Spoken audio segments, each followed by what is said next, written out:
a way for us to bear fruit. ఆ కారణంగా ప్రభువు తనకు తానుగా ఒక మార్గాన్ని మన కొరకు ఏర్పాటు చేశారు, దాని ద్వారా మనం ఫలాలు ఫలించాలి అని. And that is to abide in him.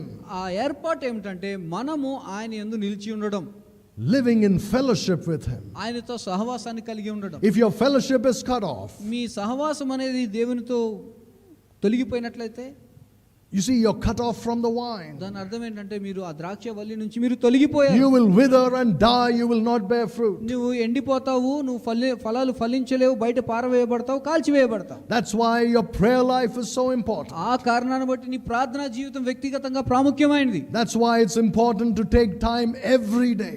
కనుక ప్రతిరోజు కూడా సమయాన్ని గడపడం అనేది ప్రాముఖ్యమైన విషయం. Not talking about family prayer. నేను కుటుంబ ప్రార్థన గురించి మాట్లాడడం లేదు, That is important also. అది కూడా ప్రాముఖ్యమైన విషయమే. But I'm talking about individual personal prayer. కానీ వ్యక్తిగతంగా నీవు చేసేటటువంటి ప్రార్థనల యొక్క ప్రాముఖ్యతను గురించి చెప్తున్నాను.